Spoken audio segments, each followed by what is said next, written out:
Hey, what's going on, everybody? Welcome back to another episode of the Stew on This podcast. And today we're going to have a super fun conversation with a buddy of mine that I've known for a couple of years now who is doing something truly amazing, in my opinion. But I'm going to let him tell you all about what it is that he's doing because it's his story to tell, not mine. But with me today is Joey Santos. And Joey is, well, you know what, Joey, welcome to the podcast. You tell people who you are, what you do, give us your backstory, and then we'll dive further into our conversation, man. Awesome. Hey, Stuart, how you doing? Thanks, man. I appreciate the invitation to be here. It's interesting enough. I'm now a pastor, been a pastor for many years. But I think the difference here is that I'm leading a church in a bar. And that's exactly it. That's what it is. We're having a church and called Church at the Bar. You know, we kind of want to make sure it's very local, right? So people knew what we were doing. But around 5 years ago, we started a ministry, online ministry, actually. It started out of an online ministry, and the idea is through the online ministry, we want to get people from online to offline. And then through that, we start planting house churches through the online ministry. And, you know, we got surprised by the opportunity of this bar owner just probably 5 miles down from the church building. And he said, hey, I want to do something positive through my business, through the bar. You guys think there's something there that you guys can help as a church, and we're, thinking about church to house churches. And I said, well, we can take the house church model into a bar. But honestly, when I said that to him, I said more like a joke.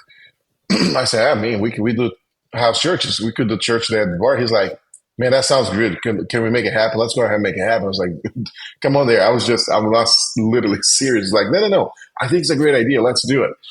So we started doing it. We set up Sunday mornings at 10 o'clock. It very simple. And we never done anything like it before. So it was a bumpy start. We didn't know exactly what we were doing. I never done church planting before. But the idea was just to be just like another house campus. So we did what we knew we could do. And we did a lot of things that did not work. But we started learning from them the things that actually could work. But then, as things progressed, I realized it was just like being there Sunday after Sunday and realizing the potential of really like connecting with people, because when you walk around the bar and there are signs, just like beer signs, we have signs as Church at the Bar Sundays at 10 a.m. And the number one question people ask, like, is that a joke? Mm-hmm. And that's an opportunity to say, no, it's not a joke. We're just here, want to meet with people, talk to people, and people are like, really? And that sign on the walls alone is what brings people the most, because people are really curious. They're just curious about the Church at the Bar, and they come in. So I saw that, it really started to change my perspective a little bit in terms of the opportunity. It was like, man, there's an opportunity to really reach people where they are. That's what online church does. Online church reach people where they are, right? VR church, you're meeting people where they are. You're just going right there and connecting with them without, saying, hey, if you want to connect with me, come to my building. Now, digital ministries like, church online and VR and ministries like Church at the Bar, you're just going where they are. Mm-hmm. And I really said, you know what I mean? We're going to have to do something here to make this really go. And that's when things got crazy. And what I mean with that is that February last year,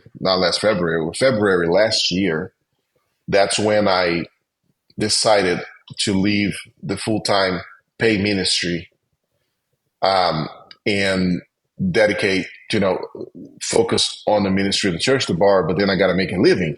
Well, this is where it gets really fun, the owners of the bar offer me a job, and they're like, "Why Wow. don't you come and work here, and you can make a living here, and at the same time you can do ministry." So I tell people I never left the full time ministry. I just don't get paid to do it anymore. Um, and it becomes this perfect thing. So I'm there running the business at the bar, and I hear people say, "Hey, the sign," they talk to a bartender or they talk to a server, say, "Hey, that sign changed the bar. Is that for real?" It's like, yeah, that's for real. See there, the guy right there. Yeah, he's the pastor. And that triggers, you know what I mean? Like I'm right there, and all of a sudden we're having this whole church conversation in the middle of a workday, which I was never able to do that before from a church office. Hmm. Um, I talk about church every day. I talk about Jesus every day.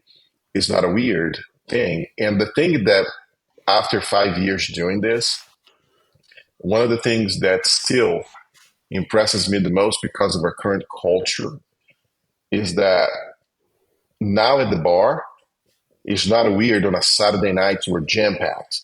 We have a summers here, so we have a big patio, live music. We can have up to 800 people just in the patio. Wow. Wow. And it's people that know what I do on a Sunday, you know, morning. It's not weird on a Saturday night. People come to me and say, "Hey, can you pray for me? I'm going through this or that." And I can just literally lay hands on people in the middle of the bar where people are doing all the, drinking and dancing and all that. And it's not, people are looking at, and they don't think it's weird because now they know what we do and who we are. It became like a good reputation for the bar and the restaurant, like that we actually do this and we're not ashamed of it. Now we had to build that. That was a long term relationship with the bar, with the staff, and the community to understand what we're doing, why we're doing, and now it's a common thing. So it's just fun to you get pulled aside and like, "I'm going through this thing, and man, I heard you guys are doing here so good. Can you pray for me? Can you?" I was like, "Yeah, absolutely," and then we'll pray right there. Yeah, it's that's what we're doing, doing ministry like this, and it's a very very. I'm still learning every day how this whole thing works. Yeah, dude, I love it so much. I guess my question for you at this point would be 5 years into this, do you have people like are primarily the people that are coming to church at the bar? Are they like uh patrons that were showing up just to drink the night Mhm. before or sometime during the week, or do you now have like an invite culture of people who have been coming for the past however long, 5 years, four, Yeah, three, two, one, whatever? They're now saying, "Hey, do you want to go with me to the bar on Sunday morning? yeah, Not to I drink, not to know drink, but like, exactly. do you have an invite culture now?" Yeah, and I think it's interesting. From 5 years ago, I'm the only person that is there now, Hmm. and I think again, this is. I want to be very careful. I don't want people to think that um, I'm trying to communicate the something wrong related to the established church. But I think that one of the things that we learned is that we could not replicate what was happening in a church building, a traditional church, in a bar setting. Hmm. That's what we're trying to do in the beginning. So we did everything that the traditional church would do when the church planting. We select a group of people from the established church, right? And like 15, 20 people and say, "We're going to start this ministry. We're going to need you to attend church every Sunday in a bar." And the idea was as people see people in there, they're going to attract more people. Hmm. It didn't take too long for two things to happen. One, the people that are used to the traditional way of doing church realized that was not a good fit for them. Hmm. So slowly we start losing that launching group because they're like, "I want to go back and I want to, do the things that I'm used to do as a church," which that's fine. Uh, but the second thing we learned was replicating the service in that environment really would not attract anybody that was trying to look for some answers. And that's where we changed that. That's where we, uh, after a couple of years of, trying to literally just replicate a service model, we realized this is not working. So the thing that we changed was, um, one of the things that we changed was we got to, one, remove the music, because the audience that we're trying to connect, they don't know any of the worship songs that we sing. It's Sure. just uncomfortable. It was just uncomfortable. People were just standing there, or it was an opportunity to leave Hmm. because some people were distracted. So we removed the music. The second thing that we did, we, instead of sitting there listening to a message, we broke down the message into 3 or 4 parts, asked questions, and now we're going to talk about it. So now they participate in that conversation of the message. And what we turned into, it was this biblical teaching with real life questions. So immediately that teaching becomes applicable. Hmm. And that's what we kind of like attach ourselves to that style. So the service become very straightforward. You come in, welcome, let's jump into the conversation. And the conversation is over, and we do the normal things, just like some housekeeping stuff, announcements. We do communion, um, and we hang out, go home. And and the interesting things like that, the culture then became that people start going out to say, yeah, the church, the bar is different. That's the Mm. number one thing people say. Like, it is different. We say, well, this is not our traditional service, right? So, um, uh, and I think that is, um, I think that's the value they're bringing. So we tell people like, we're our church, the bar, our gathering, our assembly, really on Sundays is for people who gave up in the church but did not give up on God. Yeah. And that's usually the people that are coming in, right? So we see a lot of people coming in like they got hurt by the church Hmm. for some reason, and or they be in church for in the past, and they're coming back 20 years later. We have a story of this guy who came like 20 years later.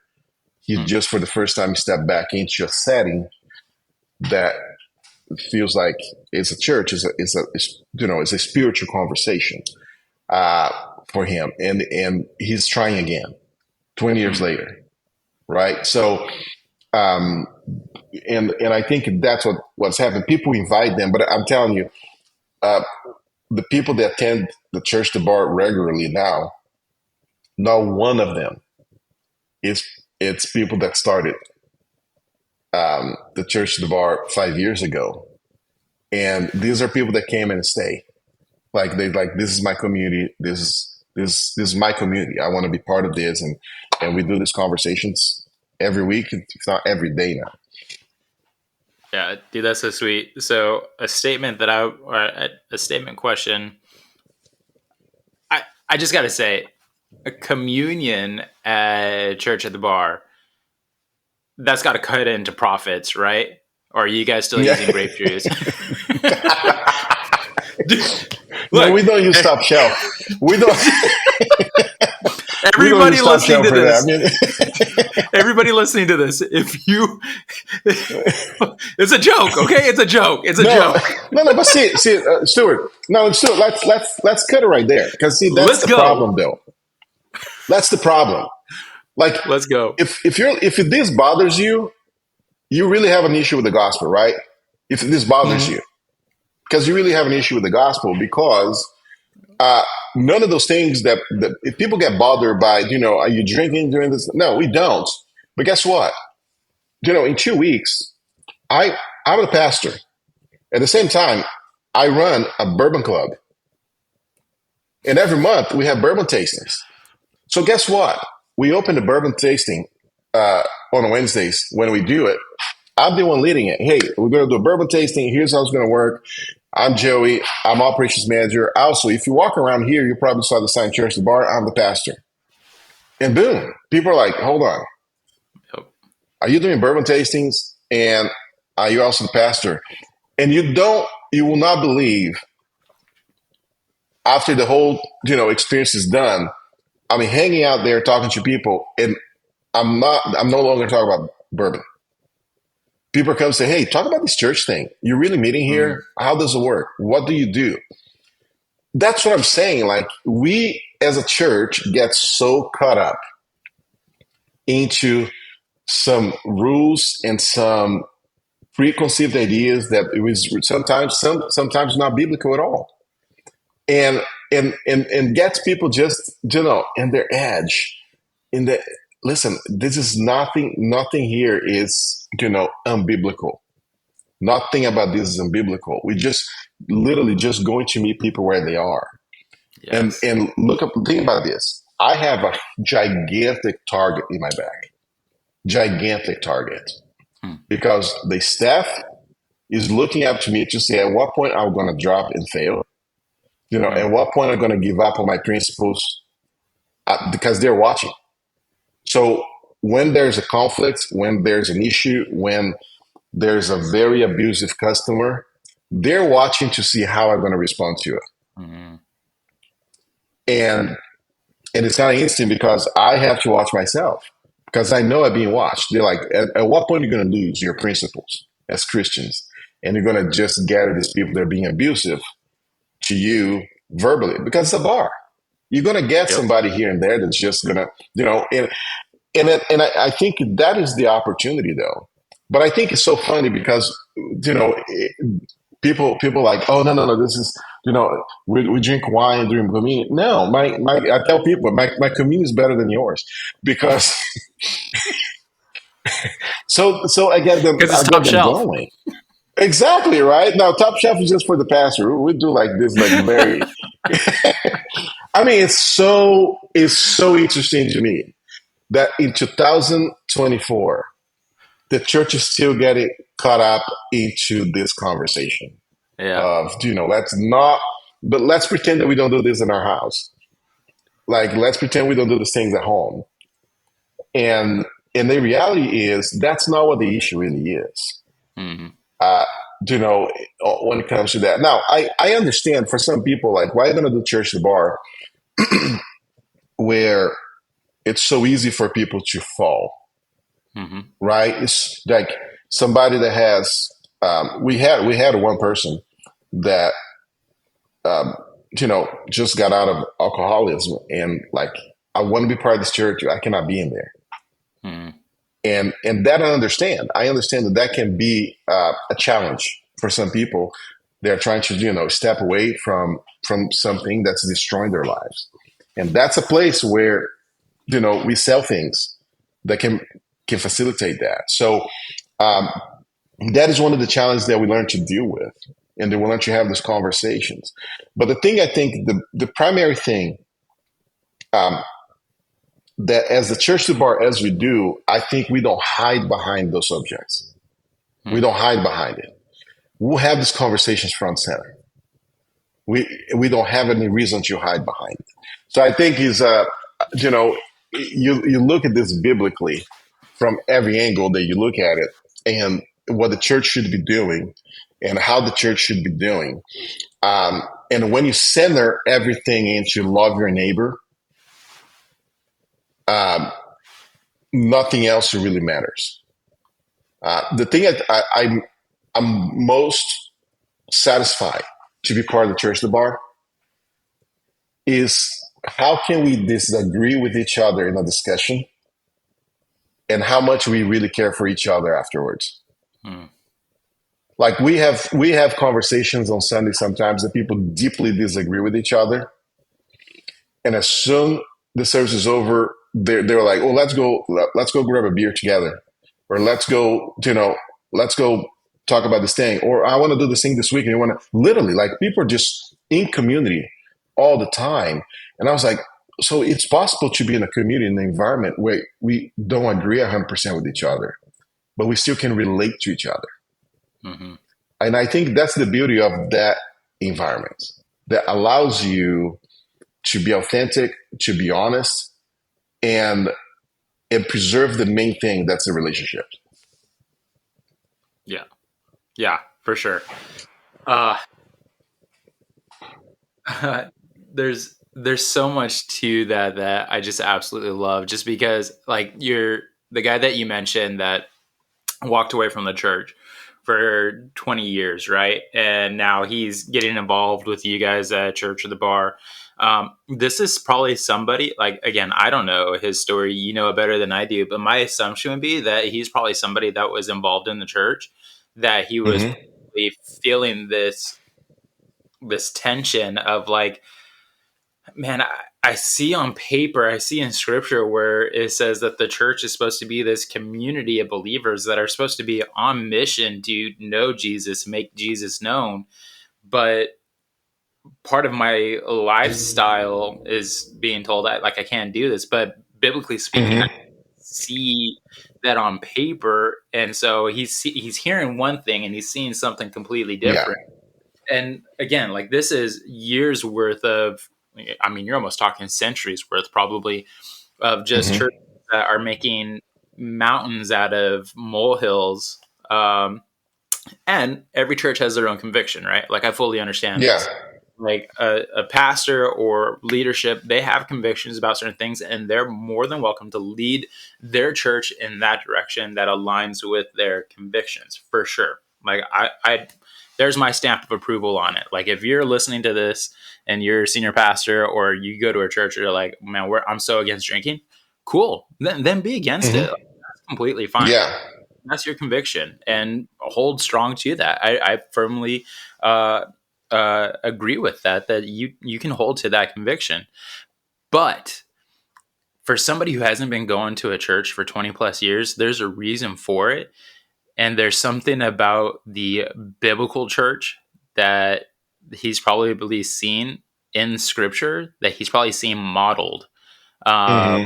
at church at the bar. And that resonates with somebody in the sense of, and this is where you and I most likely have like that kindred spirit Hmm. of, because of what you're doing at church at the bar, what I do in VR. It's that idea of like, man, the church wasn't really supposed to be just, not just the ecclesia, right? Not just the gathering of Yeah. people, but also the sent out ones at the same time, and going into Yeah. the places that the light isn't at, right? Like, we're supposed to be the salt and light of the earth, attached to the power of Jesus, going into places in order to Yeah. make Jesus known. And so the fact that you guys have been doing church in a bar for 5 years, and again, as you've mentioned, there's been like this shifting of how we do things. What does it look like? How do we best reach people in this area? How do we best communicate the gospel in this area? Yeah. That's adapted over time. Um, but there's something that is beautiful of the idea of the church going into the unreached places, which Yeah. that's what the church was always supposed to be, right? Like, we see Hmm. church plants all over the place going into communities and trying to be a beacon of hope, a lighthouse, if you will, of like, hey, come here. This is where you will encounter hope. This is where you can encounter Jesus. But sometimes we don't see churches going into the places Oh uh, yeah. that people aren't, that the people who won't come to church are. And that's Yeah. what's fascinating about what you guys are doing with the Church of the Bard, is because most likely you have ran into, in the past 5 years, you've probably ran into thousands of people, tens of thousands of people that would never walk in through the physical church building because they feel like their Hmm. story doesn't belong there. They feel like their story Yeah. belongs in a bar. And it just so happens Yeah. that that bar also has a church in it. So, Exactly. That's a good point because that's a great way to see it. Their story belongs to a bar, and then when they walk in there, they're going to find something different. We have a young man, his name Isaac. Two and a half years ago, it's a Christmas season. Um, he walks in the bar week of Christmas. He walks in the bar determined to get drunk. He two kids he could not see. One kid on the way, his mm, wife got him a restraining order, so he could not even see the birth of the kid was coming. mm, Didn't have a job. He's living in somebody's garage as a favor and trying to make so he nothing was working for him. Nothing. So he walked in a bar the Christmas week and he's determined to I'm just gonna go get drunk and be done. thinking about all my problems. And he sees the sign. He's sitting there and he asks the bartender, said, "What's this thing, Church the Bar?" And the bartender explained to him, "Now let me pause you just for a second so people understand. The number one my number one group, uh, let's say hospitality team for the Church the Bar is actually my bartenders and my servers who don't attend the Church the Bar Hmm. because they know about it and they talk about it. So when the people ask the questions, they're the one saying, here's what's happening, here's how they do it. They're the ones explaining the whole thing. So I was not there. The bartender explains to this guy, said, "No, these people, they meet here, they have these conversations about the Bible. The pastor goes here and all this stuff." And the guy was like, it really hit him. He's like, I can try that here. Which Hmm. that means he used to go to church before, but life is going so bad that he did not think. And that's what should be the alarming for us. Why somebody like him who grew up in church, why on earth, when life is so bad, he didn't think that he could go back to that church the way he grew up Hmm. and find the help he needed. Hmm. And he looked at the signs at church the bar said, "Well, no, I can try this one." And and then you fast forward from that day, that Sunday he came. And you fast forward 2.5 years now. He got married again. He gained the rights to um, see all his kids. Hmm. He owns two companies. Wow. Um, and I don't want people to understand that he did that because he started going to church. He did that because he finally found a community that he could reconnect, find some roots that would allow him to reestablish his relationship with God and allow him to hear from God and see where God wants to take him. We didn't do anything. I didn't do anything. I didn't give him any, roadmap or anything. No, he just found a place that he found community.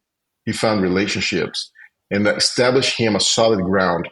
Again, I think one of the strongest examples of Jesus, and I think most of us, most Christians bypass, it took me like probably 50 years to get there, is when you read the passage of Jesus' encounter with Matthew, right? He's coming down the road.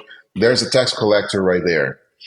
And a tax collector is somebody that most people, Jews, no matter where you came from, you hate it because they're taking your money. And there was no really much of a guide. They can take whatever money they wanted.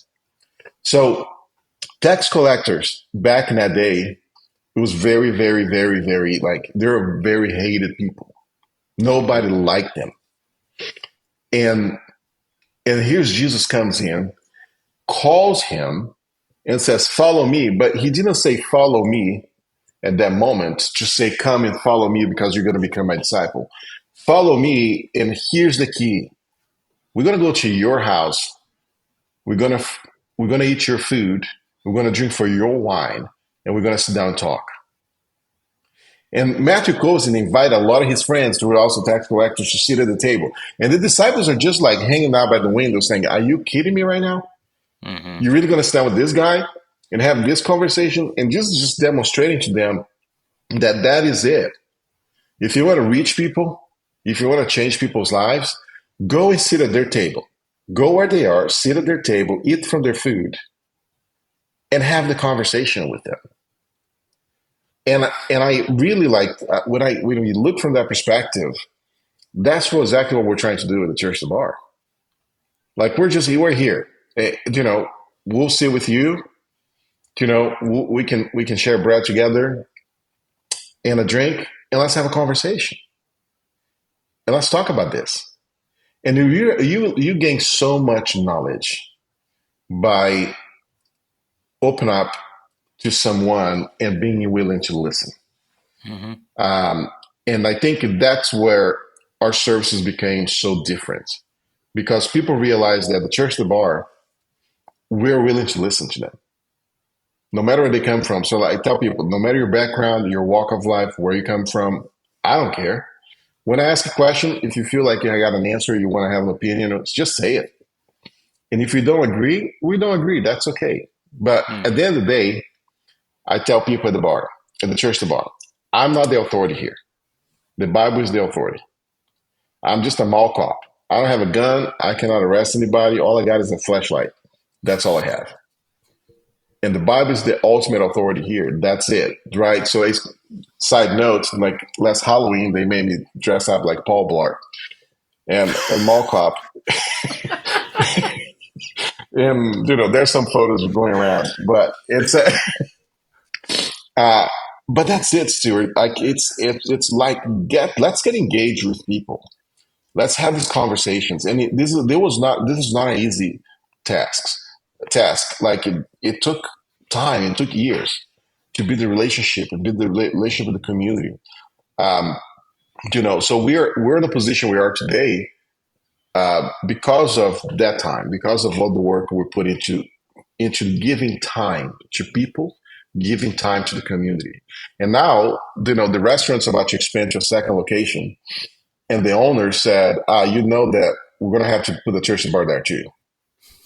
So as they build the new location, they're already building with the mindset of like, well, all the infrastructure you need to make sure we got meetings Sunday mornings and all that. So as funny as sounds, we already started an expansion plan where I'm not the only one teaching. I have two other people with me now rotating in the teaching. So one of them is already assigned to go to this other location when we open. Wow. And I know this is gonna sound like it's a jab, but like it's so good to go to church in the morning. I'm not worried about attendance. I don't care how many people are coming. Um, we don't worry about any of that. We Hmm. just come in. Whoever's there, I tell people. Like Wednesday nights, we call meet up, and I tell people either going to be here talking with myself or whoever show up, we're going to talk. I'll be here. If you want to talk, show up, and we'll have a discussion. Right. So yeah, I think we need to change. And Stuart, I hope there's pastors listening to this. Here's the part that really really personally hurts me is to see the established church refusing to partner with these opportunities. Like Mm. our our church, the bar, could be a lot stronger if we had partnerships with more established churches. So there's different types of supports, right? so so there's actually a sense of we're working together. Initiatives like that is a huge opportunity for the established church to do evangelism. Like just send your people out to do this kind of stuff. They're going to do things differently. Just send them out. Um, don't worry about the attendance. Don't worry about the your financial return on it. Just send people out to do what we're supposed to do.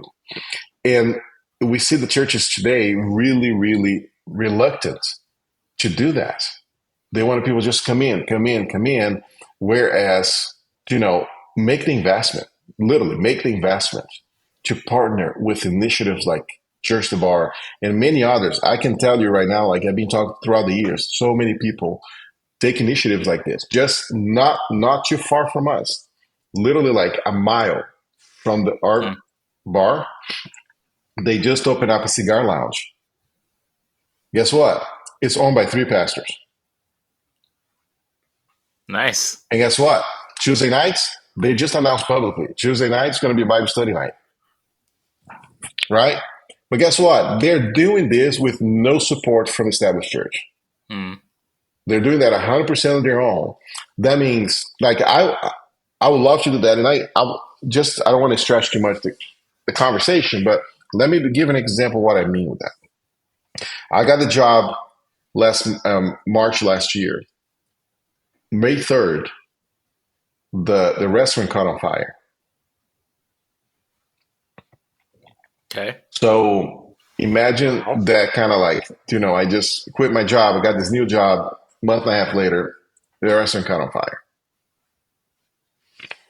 And here's really was a really wake up call to me. I got 5 messages from 5 local businesses that I never heard of before. I personally got these messages. And they like, Joey, I know you work in the bar.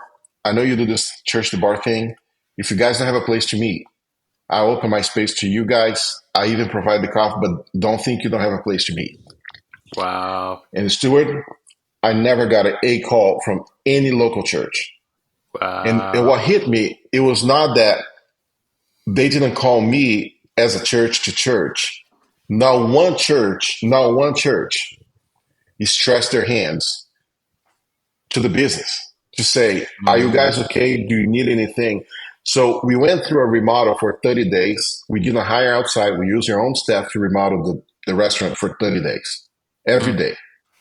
Not one day we had to buy lunch for our staff. Local businesses provide lunch every day, different businesses. Not one church, mm, not one church step up to offer, to talk, to reach out, anything. The biggest donation from a church to the staff, because the staff, imagine, the staff is not getting tips, so they're not getting to pay well that month. So there's different fundraisers. The largest church amount donation is from only one church. It mm, was from the Church of the Bar people. The mm, Church of the Bar people raise money to give to the staff. I'm saying, I don't. Again, I know people may be turned off by this, but the reality is, if a local establishment, like if a local business in your area, go through something like this, can you imagine the powerful statement that would make for the church to knock their door and say, "Hey, are you guys okay? Do you need a meal? We're gonna meet. We can help you guys with something, or we can send some volunteers to help clean up. We can like do something to show what the love of Christ looks like." And do to your local community, like show them that we are here for them instead of we're just here. If you want anything, come knock our door and we'll see what we mm, can do about it, because that's the message you were sending. So it was a tremendous wake up call to me mm. in terms of the role of the church in our communities today, and why I think the church is losing so much impact is because we stopped going out. We stopped going to sit at people's tables and have a meal with them and listen to them, and just like Jesus did, right? And I think we lost that. But Mm. we still want to have this big impact in our communities. We won't if we don't show up. If we don't show up, if we're not present. Anyways. Yeah. No, yeah, thanks for sharing that. I believe that's good. I believe that people need to hear that. And I also believe that the churches that are going into the communities and doing those things like reaching out to businesses that are going through a tragedy, or, whatever, the Mhm. community is going through a tragedy. Um, I commend those churches for doing it. Like they're Yeah. really making the effort, not just saying, "Hey, we're here for the holy people to show up," but we're here to be an Yeah. establishment within the community to make our community better, even if that means one business at a time. Yeah. My wife and I have talked about this before. She's an athletic director with the local private Christian school here where we're at, and as the athletic director, I hear from her perspective, like all the things that she needs help with, like volunteer at the gate in order for ticket sales, volunteer at concessions in order to uh, have funds in order to go towards new uniforms and all that kind of stuff in the coming seasons and whatnot. And it was one of those, like, in just one of those conversations that her and I had. It really just kind of dawned upon me, was like, dude, how cool would it be for like the local church to like adopt a school for a year, and instead of like the athletic director or school board or whoever principal trying to find people to staff and volunteer for these Hmm. different events, the church is the one that's stepping up and Yeah. saying, we've got the hands and feet to do it. That way the Yeah. parents can enjoy the sporting, watching their kids, or whatever. And it takes all this stress and pressure off of somebody like my wife, the athletic director, going, who's going to be running this, who's going to step up and run this, because she knows that the majority of the people who are going to be there at the sporting event anyways are the parents, right? And they're not Hmm. there to run concessions or take the Yeah. ticket sales. They're there to watch their kids play. So we fully understand this. But man, what a major way for the church to step up and go, not only are we going to volunteer in the positions that you need help in, but we're also going to pay for concessions while we're there. We're also going to buy the tickets to watch the games, and we're going to support the kids like none other. And so I was telling her, like, it's a small private school gym for basketball, but could you imagine if it was Hmm. standing room only? Because the church said, hey, every home game we're going to Yeah. be there to support, and how much that makes waves for not just for that school, but in those kids' lives to know that they have that much support. Oh yeah. So it's crazy. But there was something that you said earlier that even goes into part of this conversation that I think is super cool and important about what it is that you guys are doing. You said that you've got like this huge target on your back, because Yeah. people are waiting to see how does Joey, this pastor of a church that's at the bar who works for the bar, how does Joey respond in these high pressure, high tense situations when somebody is, Hmm. way out of control or whatever. And the reality is, in most cases, like we think that discipleship is, hey, let's sit down at a coffee table or a bar back or whatever, in somebody's house. Let's open up God's word and let's, work through it together, which in some cases that's true. But in most cases, our biggest form of discipleship isn't by what we're able to preach to somebody or teach from God's word, but it's what we're able to show to others Hmm. how Jesus is moving and working Yeah. in our lives to impact others around us. And so that's what I think is really neat about even your guys' approach to this and what it is that you're doing is you're not only pastoring people who are coming to the church, but in so doing, you're actually pastoring the people who are working at the bar, Yeah. and the people who are watching you that now know that you're the pastor there at the bar. So, yeah, I Yeah. think it's sweet, man. Again, it's like, It is. who is it? Is it Francis Assisi that said, preach the gospel at all times and use words Use if it. Is necessary? exactly. It is. Yeah, It is because, um, like I said, I left the full time pay ministry, but I didn't leave the full time ministry. yeah, Um, do you know what I mean? Because it's everyday thing. Like, and and I can tell you in terms of the end result of that is, I'm not perfect. I will make my mistakes there, and I have to show them how to correct myself on it, and that's a great opportunity in itself. But interviewing new employees, like now in the summer, we're going to have around 80 employees. So interviewing new employees, and they know like what I do and how I do it, and they like, well, I'm just going to tell you up front, I'm an atheist. I hope that's not an issue. Like, no, not at all. Absolutely no problem at all, man. I'm just so glad you're here. You work here and do your job, and and then that same person, you know, 3 or 4 weeks later, um, comes to me and said, "So you're a pastor, right?" I say, "Yeah," and they engage in a conversation about, I'm going through this, and from your perspective as pastor, how do you? And I was like, "Yeah, sure. Let me explain this to you, like how I see it." Um, one of the most interesting conversations I had, this young lady, going through a lot in her life. She works there, very good worker. Um, and she started a conversation with me about, you know, life has been really rough for her, mm-hmm, very rough. Three mm-hmm, kids, no husband, um, trying to make ends meet on her own with three kids, make things work, having a battle. There's a battle there in custody and all that stuff, and mm-hmm. so and things don't work out. Like it's not, there's always something happen, or the kid gets sick, or and she doesn't have the resources, or now she has to leave her shift because, and then she leaves her shift, she's not making money, right? And so one morning she was opening the bar. I was there, and she came to me and said, "Joey, I don't believe anything you believe." I said, "Yeah, I understand that." And she said, "But can I ask a question?" I said, "Absolutely." She said, "Do you think I can be given more than I can handle?"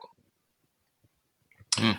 And I said, I I believe that because I think you're a highly capable person to handle anything that comes before you.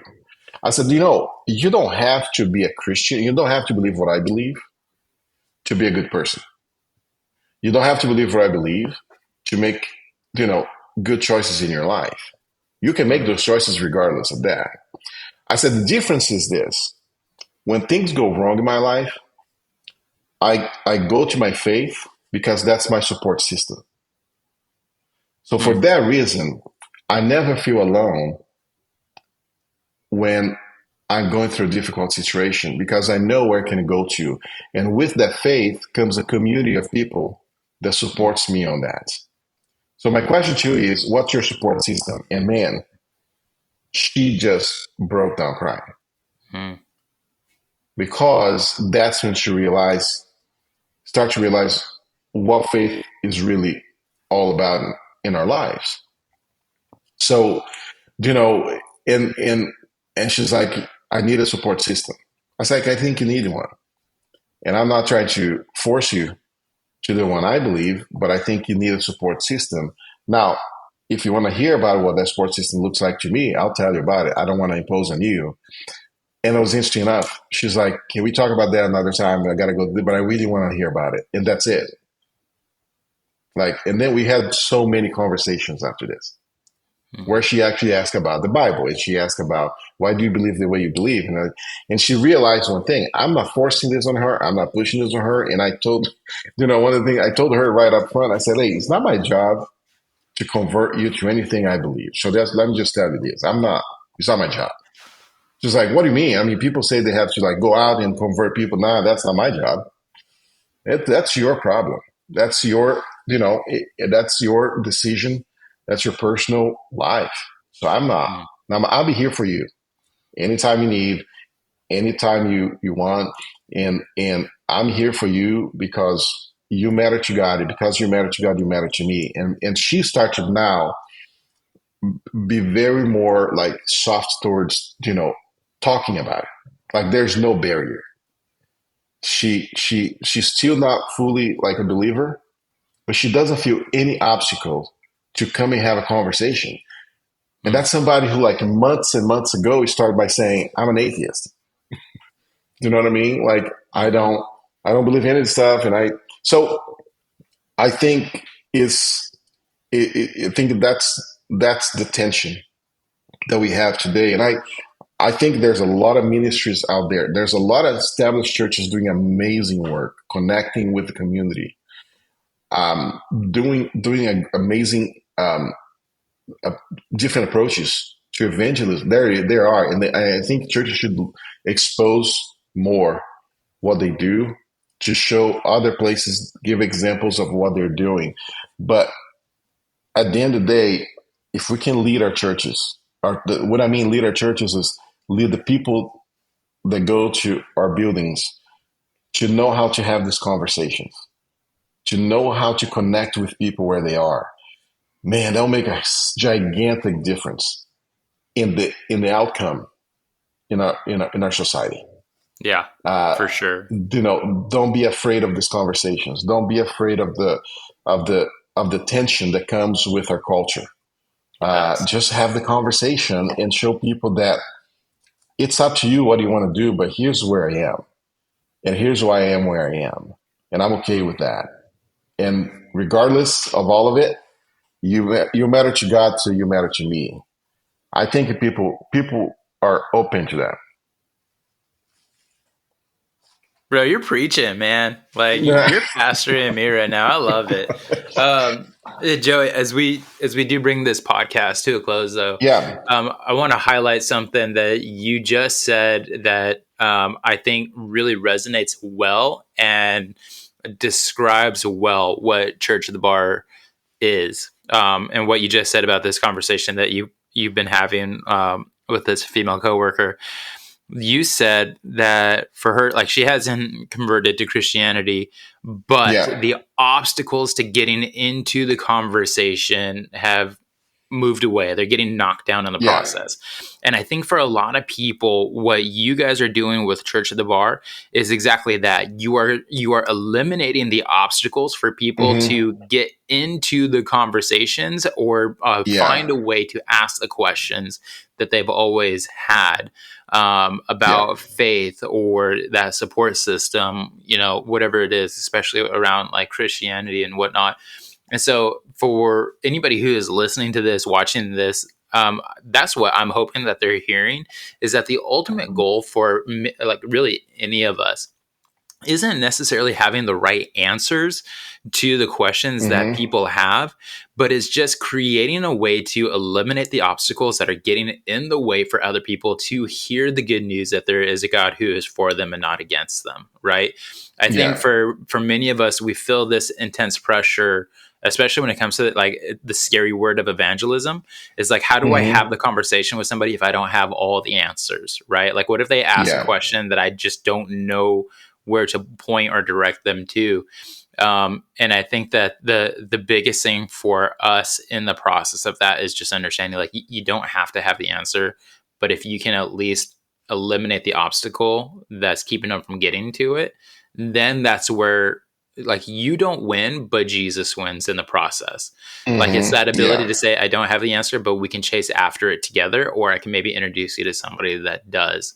But the relational aspect, and I think that's what you're getting with the employees, right? And the people that are coming to the church or the bar Yeah. is you're creating relational equity with people Hmm. that are causing all those barriers to go down. So, Yes. dude, what you guys are doing, again, probably nothing that you would have ever expected in your 20 plus years of like full-time ministry experience to ultimately No. be landing into and doing. And more like you said it, dude. Like you guys are looking at the expansion of this bar, and along with this expansion Yeah. into new territory, you guys are also taking the church along with it.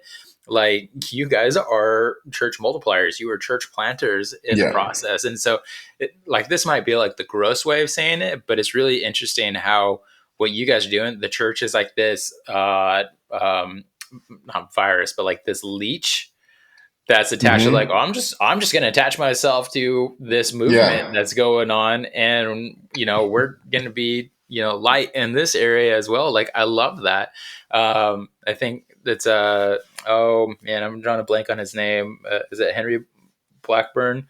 That said, just ask God where it is to reveal to you where He's moving, and then ask if you can join Yeah. Him along in the process. Like Yeah. that's the beauty, and that's kind of what I see right there. Is like some people are seeing, oh, this bar is really successful, and they want to open up a new location. And for believers, we're sitting there going, Yeah. no, God has a kingdom assignment, and He's just allowing a bar to come along with it in the process. So, Exactly. Exactly. hey, That's true. uh, That is true. Joey, if anybody wants to get a hold of you to kind of learn more about what's going on at Church at the Bar and what you're chasing after, how do they get a hold of you, man?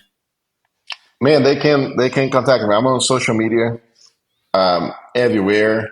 I think I can give you all that information that you can post on the how to absolutely. I love connecting with people. I've been talking to quite a few people lately for the last few years about this. I mean, there's more ministries. We're not unique in a sense Mm-hmm. of doing this differently. There is so many ministries like similar to what we're doing, and I just encourage people to go and explore and see what people are doing out there to reach people where they are.